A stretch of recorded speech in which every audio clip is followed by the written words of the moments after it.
Hello everyone, स्वागत है आप सभी का अपना यूट्यूब चैनल प्रशंसा ऑनेस्ट एजुकेशन पे। और मैं श्वेता प्रकृति आप सभी का स्वागत करती हूँ।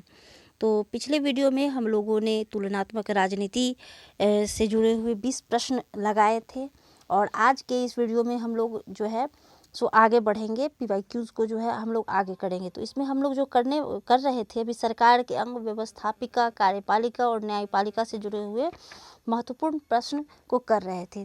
तो इसी श्रृंखला को आज हम आगे बढ़ाते हैं। देखिए क्वेश्चन नंबर फर्स्ट क्या कह रहा है। कह रहा है कि अमेरिकी राष्ट्रपति जो है इसके बारे में यह प्रश्न है। किसके बारे में प्रश्न है? अमेरिकी राष्ट्रपति जो है एक मिनट, अमेरिकी राष्ट्रपति के बारे में निम्नलिखित में से कौन सा कथन सही है? तो अमेरिकी राष्ट्रपति केवल एक बार पुनर्निर्वाचित किया जा सकता है, ठीक है। सेकंड है देशद्रोह, घूसखोरी, अन्य अपराधों के लिए उस पर महाभियोग लगाया जा सकता है।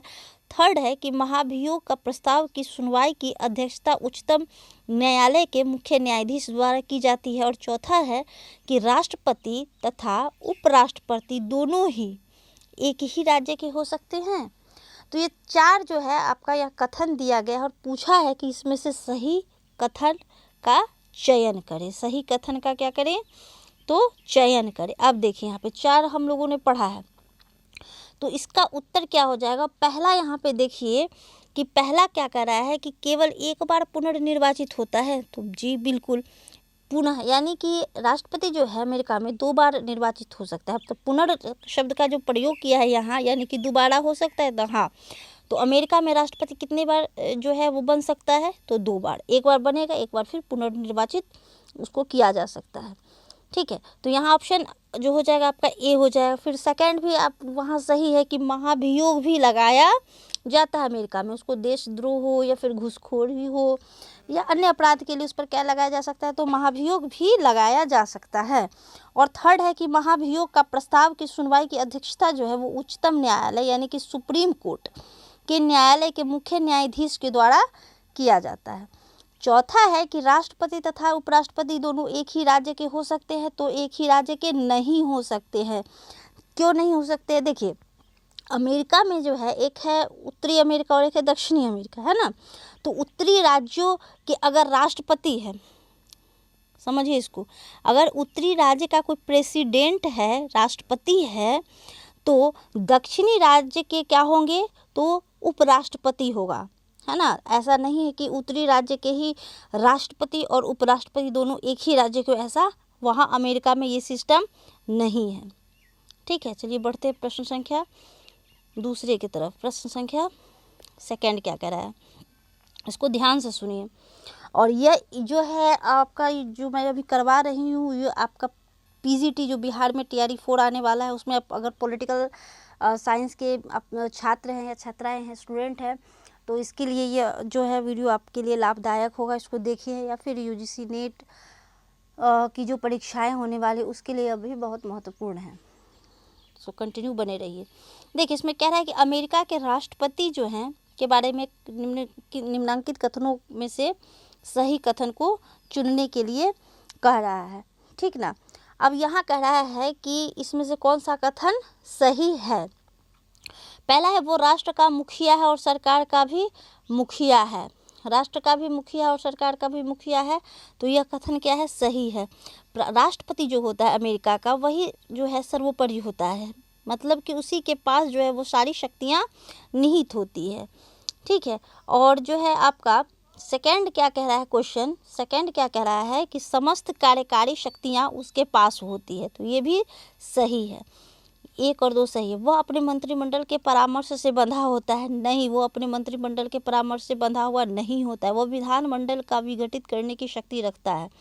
तो ये भी नहीं होता। इसलिए दोनों कथन जो है 1 और 2 ये दोनों कथन आपका क्या हो जाएगा? सही हो जाएगा। बढ़ते हैं क्वेश्चन नंबर थर्ड की तरफ।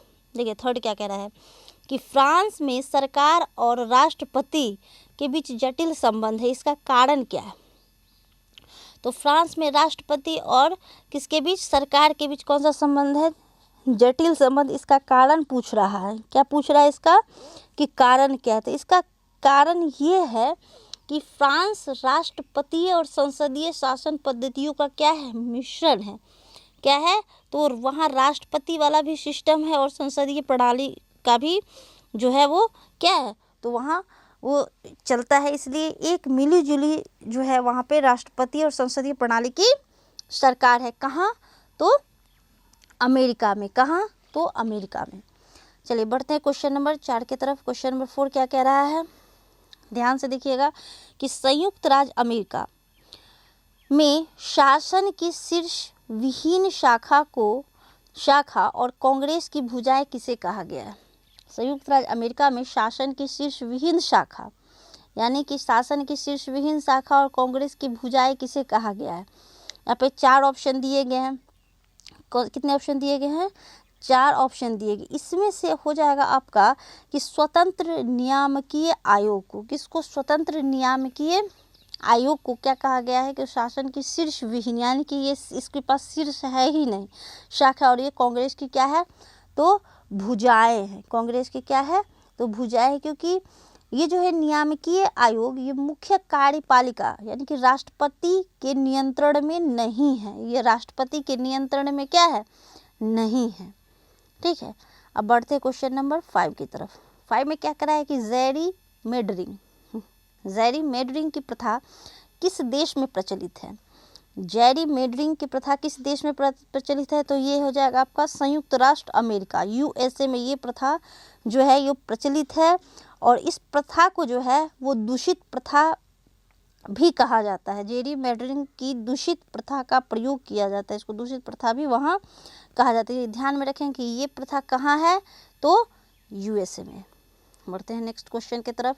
देखिए क्वेश्चन नंबर 6 क्या कह रहा है कि निम्नलिखित में से किस वाद में अमेरिकी न्यायाधीश मार्शल ने न्यायिक पुनरावलोकन की अवधारणा को परिभाषित किया था।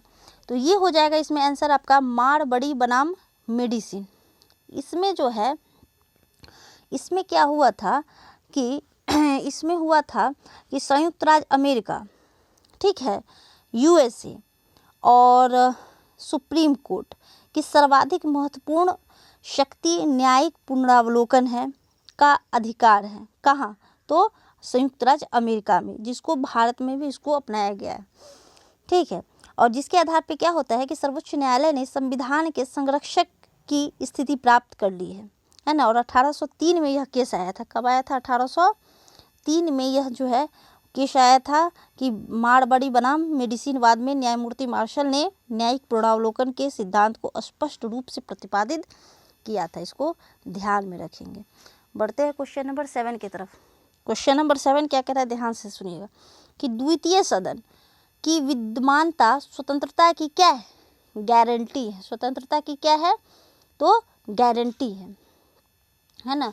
स्वतंत्रता की क्या है, तो यहाँ पे लिखा है गारंटी। कुछ सीमा तक अत्याचार के विरुद्ध सुरक्षा भी है। देखिए कथन है कि द्वितीय सदन की विद्यमानता स्वतंत्रता की गारंटी है, कुछ सीमा तक अत्याचार के विरुद्ध सुरक्षा भी। ये जो है कथन किसने कहा है, ये कथन जो है किसने कहा है, तो ये कथन कहा है किसने, तो गार्डनर ये कथन कहा है। गार्डनर जो थे ने द्वितीय सदन की पक्षधरता में तथा इसके उपयोगिता को सिद्ध करने के लिए ये ऐसा कथन वो उन्होंने कहा है। ठीक है, तो इस कथन को जो है सीधा सिंपली में आपको याद रखना होगा कि द्वितीय सदन की विद्यमानता स्वतंत्रता की गारंटी जो है ना, वह कुछ सीमा तक अत्याचार के विरुद्ध सुरक्षा भी है। ठीक ना। बढ़ते हैं नेक्स्ट क्वेश्चन नंबर 8 की तरफ। देखिए क्वेश्चन नंबर 8 क्या कह रहा है कि अमेरिका के राष्ट्रपति चुनाव में यदि कोई भी प्रत्याशी, यहाँ क्या लिखा गया है, तो प्रत्याशी, ठीक है, प्रत्याशी है ना, कोई भी प्रत्याशी आवश्यक बहुमत प्राप्त नहीं करता है तब इसे निर्णय के लिए निर्देशित किया जाता है। यहाँ पे क्या लिखा हुआ है, निर्णय। क्या है, निर्णय। ठीक है, अमेरिका के राष्ट्रपति चुनाव में यदि कोई भी प्रत्याशी आवश्यक बहुमत नहीं प्राप्त करता है तब इसे निर्णय के लिए निर्देशित किया जाता है। ठीक है, किसे निर्देशित किया जाता है, तो यहाँ देखिए प्रतिनिधि सभा को, किसे, प्रतिनिधि सभा को, इसको जो है आप लोग इस प्रश्न को जो है ध्यान से थोड़ा सा देखिए, इसको मैं थोड़ा समझाती हूँ, इस क्वेश्चन को जो है आप थोड़ा समझने का प्रयास करिए, ठीक है। चलिए यहीं पे समझते हैं। यहाँ पे क्या कह रहा है कि अमेरिका में जो राष्ट्रपति का चुनाव होता है वो जनता अप्रत्यक्ष रूप से करती है। कैसे करती है, तो जनता जो है वो अप्रत्यक्ष रूप से वहाँ करती है, ठीक है। कैसे करती है, तो जनता जो है वो अप्रत्यक्ष रूप से करती है, ठीक है। अब देखिए यहाँ पे तो क्या होता है कि शुरू में जनता एक निर्वाचन मंडल का चुनाव करती है ना, और यही निर्वाचन मंडल राष्ट्रपति का चुनाव करता है। यदि किसी कारण से क्या होता है कि निर्वाचन मंडल द्वारा राष्ट्रपति का चुनाव अगर नहीं होता है तो राष्ट्रपति का चुनाव कौन करता है, तब जाकर के प्रतिनिधि सभा करती है। क्या करती है, प्रतिनिधि सभा करती है। इसको आगे हम लोग अभी डिटेल से पढ़ेंगे कि प्रतिनिधि सभा क्या है, सीनेट क्या है। तो अब बस यहाँ पे ये ध्यान रखिए कि उस समय उसके बाद कौन करता है, तो प्रतिनिधि सभा करती है। बढ़ते क्वेश्चन नंबर 9 के तरफ। देखिए अमेरिकी का प्रतिनिधि सभा के सदस्यों की कुल संख्या कितनी है, कि कुल संख्या जो है वो पूछ रहा है कि कितनी है। तो प्रतिनिधि सभा का जो कुल संख्या है वो है 435। कितना है, 435 है प्रतिनिधि सभा। देखिए अमेरिकी कांग्रेस में 2 सदन है। अमेरिकी कांग्रेस में कितने सदन हैं, तो वहाँ जो है वो 2 सदन है। कितने सदन है, तो अमेरिकी कांग्रेस में 2 सदन है। पहला हो जाएगा प्रतिनिधि सभा और दूसरा क्या हो जाएगा, तो दूसरा हो जाएगा सीनेट। दूसरा को क्या कहा जाता है, तो सीनेट कहा जाता है। दूसरा को क्या कहा जाता है, सीनेट कहा जाता है। और सीनेट जो है पहला हो गया, वो दूसरा को सीनेट कहा जाता है। और सीनेट में जैसे अमेरिका में 50 राज्य हैं, अमेरिका में कितने राज्य, 50 राज्य हैं, तो हर राज्य से जो है 2 प्रतिनिधि चुने जाएंगे। किसके लिए, तो सीनेट के लिए। तो इसमें सीनेट की संख्या कितना हो जाएगा, सीनेट में कुल सदस्यों की संख्या हो जाएगा, तो 50 गुने 2 करिएगा तो कितना हो जाएगा, 100। यानी सीनेट की संख्या कितना हो जाएगा, 100। और प्रतिनिधि सभा की संख्या कितना हो जाएगा, तो 445। इसको जो है आप याद रखेंगे, इसको क्या करेंगे, आप याद रखेंगे, ठीक है। चलिए बढ़ते क्वेश्चन संख्या 10 की तरफ। देखिए 10 में क्या कह रहा है कि ब्रिटेन में वित्त मंत्रालय को क्या कहते हैं। ब्रिटेन में वित्त मंत्रालय को क्या कहते हैं, तो कुछ नहीं, एकदम सिंपल है, इसका राजकोष विभाग। क्या कहेंगे, राजकोष विभाग कहेंगे। चलिए बढ़ते क्वेश्चन नंबर 11 की तरफ। 11 में क्या कह रहा है कि निम्नलिखित में से कौन संवैधानिक सरकार से संबंधित नहीं है। संवैधानिक से सरकार से संबंधित कौन नहीं है, तो देखिए श्रेणी तंत्र सरकार। इस संविदा सरकार का तात्पर्य हो गया यहाँ पे, संविदा सरकार, अध्यक्षात्मक और संघीय सरकार, ये सब क्या संवैधानिक सरकार से संबंधित है। और संवैधानिक सरकार का अर्थ क्या हो जाता है, सीमित सरकार। संवैधानिक सरकार का अर्थ क्या हो जाता है कि सीमित सरकार, ठीक है।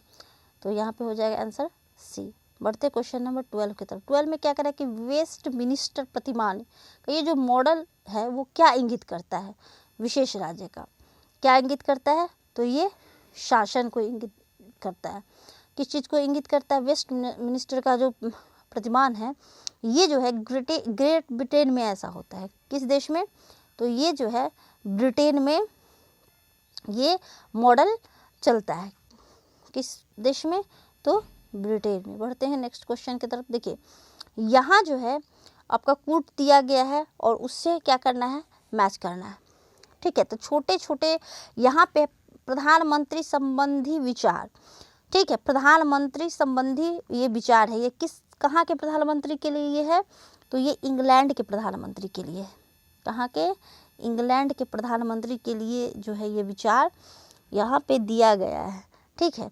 तो जैसे देखिए यहाँ पे छोटे छोटे नक्षत्रों के बीच चंद्रमा, ये जो है ये इंगित करता है क्या, तो ये वर्णन को इंगित करता है। चौथा, समकक्षों में प्रथम, ये जो है समकक्षों में प्रथम, ये मार्ले ने कहा है। ये विचार किसने, मार्ले ने दिया। संपूर्ण शासन व्यवस्था की मूल, ये हो गया, ये लास्की का द्वारा दिया गया। सूर्य जिसके इर्द गिर्द घूमते, ये जेनिंग्स ने कहा है। किसने कहा है, जेनिंग्स ने कहा है। तो आपका उत्तर क्या हो जाएगा, नंबर चौथा, ठीक है। ये हो जाएगा, इसको ध्यान में रखेंगे। चलिए बढ़ते क्वेश्चन नंबर 14 की तरफ। निम्नांकित संघात्मक राज्यों में से किसमें संघातरित, ठीक है, संघातरित इकाई, यहाँ पे क्या दिया गया है, इकाई, इकाइयों, ठीक है, इकाइयों को संघीय विधायिका को उच्च सदन में समान प्रतिनिधि नहीं दिया गया है। समान प्रतिनिधि नहीं दिया गया है। किसको समान प्रतिनिधि नहीं दिया गया? तो भारत को। कैसे? देखिए, अमेरिका हो, है ना, यूएसए हो, या फिर आपका जो है यूएसए हो, स्विट्जरलैंड हो, या ऑस्ट्रेलिया हो, है ना, प्रत्येक राज्य को संघीय विधायिका के उच्च सदन यानी कि द्वितीय सदन, उच्च सदन यानी कि द्वितीय सदन। जैसे कि हम लोग का पहला सदन क्या है, लोकसभा है, जिसको निम्न सदन भी कहते हैं, और दूसरा सदन क्या है, राज्यसभा है, ठीक है। तो वहाँ जो उच्च सदन है यानी कि जो द्वितीय सदन में समान प्रतिनिधित्व प्राप्त है, जबकि भारत में या फिर कनाडा में वहाँ क्या है कि प्रत्येक राज्य को जनसंख्या के आधार पर संघीय विधायिका के जो है उच्च सदन में प्रतिनिधित्व प्राप्त है, जनसंख्या के आधार पर। इसको ध्यान में रखिएगा। बढ़ते हैं प्रश्न संख्या 15 की तरफ। 15 में क्या करें, निम्नलिखित में से किस देश में विधि का शासन पाया जाता है? किस देश में विधि का शासन जो है वो नहीं पाया जाता है? यहाँ क्या हो जाएगा, नहीं पाया जाता है। तो किस देश में विधि का शासन नहीं पाया जाता है? तो फ्रांस में। फ्रांस में विधि का शासन नहीं पाया जाता है, ठीक है, बल्कि भारत में, संयुक्त राज्य अमेरिका में, फिर ग्रेट ब्रिटेन में यहाँ है, बट यहाँ जो है वो नहीं पाया जाता है। वहाँ पर क्या होता है, अलग प्रशासकीय विधि या प्रशासकीय न्यायालय होते हैं, ठीक ना। चलिए बढ़ते क्वेश्चन नंबर 16 की तरफ। ब्रिटेन का प्रधानमंत्री क्या होता है? मनोनीत होता है, निर्वाचित होता है, चयनित होता है, क्या होता है? तो वो नियुक्त होता है। जैसे देखिए, भारतीय संविधान में क्या होता है, जो बहुमत दल का नेता होता है उसी को क्या कहा जाता है, प्रधानमंत्री कहा जाता है ना। और प्रधानमंत्री को शपथ कौन दिलाता है? तो राष्ट्रपति द्वारा उसको नियुक्त किया जाता है। किसके द्वारा? राष्ट्रपति के द्वारा उसको नियुक्त किया जाता है। किसको? प्रधानमंत्री को। चूँकि हमारे यहाँ क्या है, तो संसदीय शासन प्रणाली है, और जो कि ब्रिटेन की शासन पद्धति से उसको लिया गया है, अपनाया गया है। इसी प्रकार ब्रिटेन के प्रधानमंत्री भी क्या होंगे, तो नियुक्त होंगे, ठीक है। चलिए बढ़ते हैं क्वेश्चन नंबर 17 में। विश्व का सबसे पुराना द्वितीय सदन क्या है? द्वितीय सदन, तो द्वितीय सदन, विश्व का सबसे पुराना द्वितीय सदन क्या हो जाएगा आपका? तो लॉर्ड सभा। क्या होगा? लॉर्ड सभा। चलिए बढ़ते प्रश्न संख्या 18 में। विश्व का सबसे शक्तिशाली, देखिए सबसे पुराना पूछेगा तो लॉर्ड सभा, शक्तिशाली पूछेगा तो सीनेट होता है, संयुक्त राज्य अमेरिका का सीनेट, जिसमें सीनेट की संख्या कितनी है? 100 है, 50 राज्य इंटू 2, ओके। 19 क्वेश्चन देखिए। निम्नांकित में से कौन संसदों की जननी कहलाती है? संसदों की जननी क्या कहलाएगी? तो ब्रिटिश संसद। ब्रिटिश संसद जो है वो संसद की क्या है, वो जननी है। क्योंकि देखिए, कानून निर्माण की जो प्रक्रिया होती है, सभी विषयों के संबंध में कानून का निर्माण कर सकती है, और इसके द्वारा जो कानून बनाया जाता है वो किसी के भी द्वारा जो है वो चुनौती नहीं दी जा सकती। क्लियर? प्रश्न संख्या 20 देखिए। द्वितीय सदन के सदस्यों का चुनाव किस देश में इकाई के लोगों द्वारा किया जाता है? किस देश में इकाई के लोगों के द्वारा किया जाता है? तो यूएसए में, ठीक है। अमेरिकी कांग्रेस जो है कि द्वितीय सदन यानी कि सीनेट कौन सा सदन है? द्वितीय सदन है, में सभी इकाइयों को समान प्रतिनिधि प्रदान किया जाता है, ठीक है ना। देखिए एक दो प्रश्न और ले लेते हैं। देखिए इसमें क्या करें, कथन और कारण संबंधित प्रश्न है दिया गया। कथन क्या कह रहा है, ध्यान से देखिए कि राष्ट्रपति शासन केवल संयुक्त राज्य अमेरिका में सफल है। संयुक्त राज्य अमेरिकी एकमात्र राज्य जहां लघु विरोधाभास राष्ट्रपति व्यवस्था सफलता को सुनिश्चित किया जा सकता है। तो ए आर दोनों सही और आर ए की सही व्याख्या करता है, ठीक है। वहाँ क्या है कि ये जो है वहाँ विरोधाभास है ही नहीं, राष्ट्रपति शासन है, सब आराम से खुशी खुशी सब उसको एक्सेप्ट करता है, और वहाँ शासन व्यवस्था बड़ी अच्छी तरीके से वहाँ चलती है। अब देखिए बढ़ते क्वेश्चन नंबर 22 की तरफ। नंबर 1 और नंबर 2, 3, 4 की हैसियत की कोई तुलना नहीं की जा सकती। यह कथन जो है ब्रिटिश प्रधानमंत्री के बारे में, यह कथन जो है वो किसने कहा है? तो चर्चिल ने कहा है। किसने कहा है? तो विंस्टन चर्चिल ने कहा है, ठीक है। चर्चिल का कार्यकाल कितना है? 40 से 45, 1940 से 45, द्वितीय विश्व युद्ध के समय यही प्रधानमंत्री था, ठीक है। बढ़ते 23 क्वेश्चन नंबर की तरफ। देखिए 23 क्या करें, निम्न में से कौन सी शासन प्रणाली शक्ति पृथक्करण के सिद्धांत की उपज और उत्तराधिकारी समझी जाती है ना। तो ये हो जाएगा अमेरिकी। ठीक है, शक्ति पृथक्करण कहाँ है? अमेरिका में है शक्ति पृथक्करण, है ना। जो 3 अंग है, 3 अंग जो है कौन कौन से? विधायिका, है ना, विधायिका, फिर क्या हो जाएगा? कार्यपालिका, विधायिका, कार्यपालिका, और क्या हो जाएगा? न्यायपालिका। और क्या होगा? न्यायपालिका, है ना। मतलब शक्ति का पृथक्करण कर दिया और कोई भी एक दूसरे के कामों में क्या है? दखल नहीं करेगा, स्वतंत्र होकर के अपने काम को वो करेगा, है ना। इसको शक्ति पृथक्करण कहा गया है। तो अमेरिका में ये जो है वो है। आज है वीडियो का लास्ट प्रश्न, ये देखिए, ये भी जो है आपका मिलान करने वाला प्रश्न है ना। तो दोनों सदनों की समान शक्तियाँ कहाँ हैं? तो हो जाएगा आपका स्विट्जरलैंड में। स्विट्जरलैंड में दोनों सदनों की, यहाँ स्विट्जरलैंड नीचे दिया गया है। ठीक है, तो ए का क्या हो जाएगा? चौथा। ए का क्या होगा? चौथा। उच्च सदन में निम्न सदन की अपेक्षा अधिक शक्ति संपन्न है। कहाँ? तो अमेरिका में। इसका हो जाएगा अमेरिका। निम्न सदन उच्च सदन की तुलना में अधिक शक्ति संपन्न है। तो सी का क्या हो जाएगा? भारत। देखिए, निम्न सदन किसको कहा जाता है? लोकसभा को। किसको कहा जाता है? लोकसभा को, है ना। तो निम्न सदन की तुलना में, निम्न सदन उच्च सदन की तुलना में अधिक शक्ति संपन्न है, तो है ना, लोकसभा ज़्यादा है ना हम लोग के यहाँ, ज़्यादा शक्तिशाली है।